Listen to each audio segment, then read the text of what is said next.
You know why this gets to me so much, this story that I'm about to tell you? It's because, I spent my academic career studying political science and political systems in different countries and how they evolve and how they come and go and how they get taken over and how foreign countries intercede into another country's political system and screw it up and that sort of thing. I mean, that's what I studied in college, for better or worse. And it is so obvious to me what's happening re political Islam in the West. And I say political Islam because there are plenty of people who are Muslims, like I was brought up a Presbyterian, like other people are Catholic, they're Protestant, the Jew, whatever. I'm in Methodist in theory. I've never known you to be very methodical. Isn't that what they teach at the Methodist church? I don't think I've been in a Methodist church in 37 years. You've been missed. At any rate, you've got the personal faith Islam, and then you have Islam as a religio-political system that wants the Quran and Sharia law in charge of the politics of the land. And we've seen that in a number of countries. Iran, Afghanistan. Generally, they're God-forsaken countries. It is real. It is real. It is real. It is real. And the advocates of it are every bit as hardcore, never say die, as any political movement I've ever studied.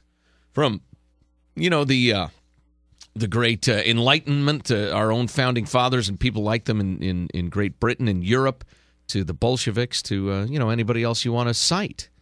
These guys are as hardcore and enthusiastic as anybody I've ever studied. So, here's a story out of Great Britain. They've moved to ban an Islamic group.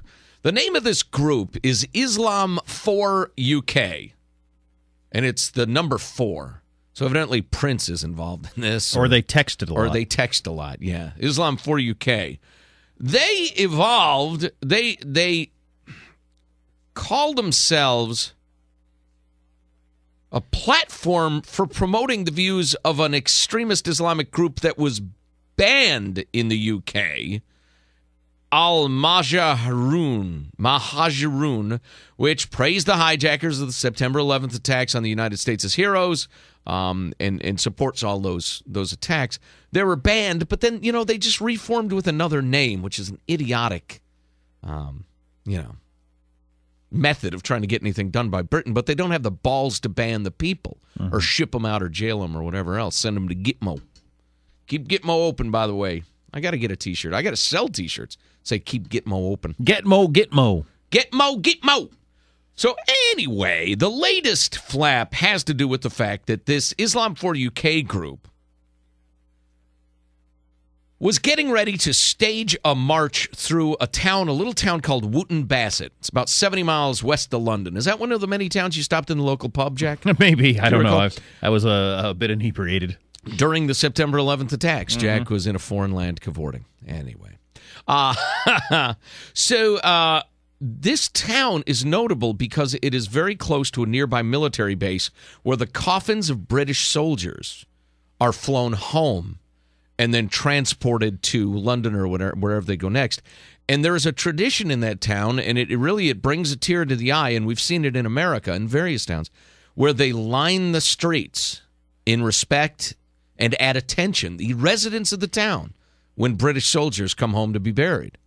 And it's a very sacred and beautiful thing to Britishers, to the British. So, but this group, Islam for UK, was going to stage a march through the town, and you can get a clue as to what they were going to shout and show on their placards, because during the last parade welcoming British troops home from Afghanistan, alive British troops, they gathered and marched and shouted slogans describing the soldiers as murderers, rapists, and baby killers.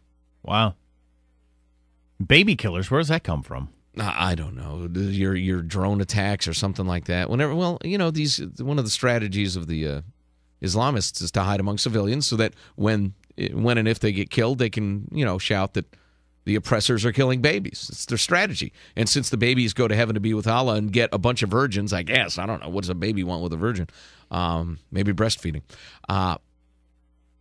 It works for them. They don't see any moral problem with that, which gives you a clue as to how sick they are. But anyway, so that is the scenario in Great Britain.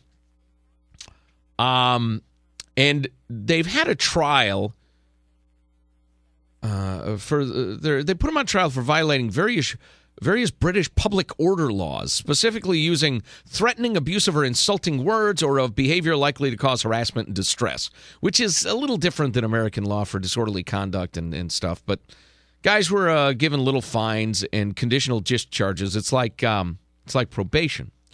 But during the trial, what they said I found very interesting indeed. The convicted men who refused to stand for the judge in court at any point in the proceedings, they said, Islam forbids us to show respect to anyone or anything but the Prophet Muhammad. In other words, certainly not the judge, not the prime minister, or if I may, the president, certainly not the Constitution, certainly not the laws of an infidel land. Outside the court, they waved a placard, Islam will dominate, freedom can go to hell. Wow. They're hardcore among hardcore. No respect for the Constitution, Islam will dominate, freedom can go to hell. The group and its attorneys said the prohibition of the group was, quote, a clear case of the oppressor and tyrant blaming the oppressed.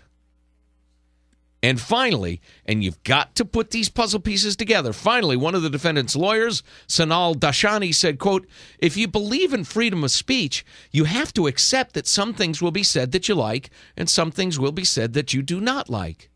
It's like seeing an NFL playbook, but you got to put it in order.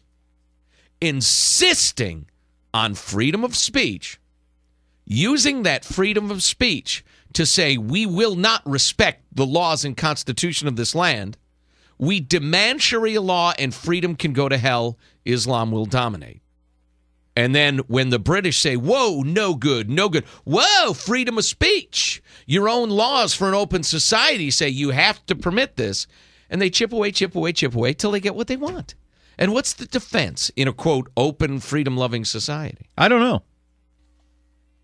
But in Great Britain, they don't have the same sort of laws about overthrowing the government as we have, right? You can preach on the street, I want to overthrow the government. Those laws are evolving in Great Britain because they're beginning to wake up to the threat. The problem was they went even farther than us in the whole open-hearted diversity is beautiful. We must let these people preach anything they want. That's what we're built on. They were a little slow to wake up to, this particular group, if we allow them to, preach what they want, they will destroy everything we're built on. And so they're a little slow to come to the realization that you got to make exceptions to survive. Survival trumps feeling good about what a good, open-hearted person you are. And, a certain number of people in the United States have woken up to that reality, but Britain's been a bit slow. That's something else. Islam will dominate. Freedom can go to hell. We will respect no one but the prophet. And they use the freedom of the country they're in to say freedom will go. It's a bit of a catch-22. For us. Yeah, for the free. Yeah, it works beautifully for them. They know what they're doing.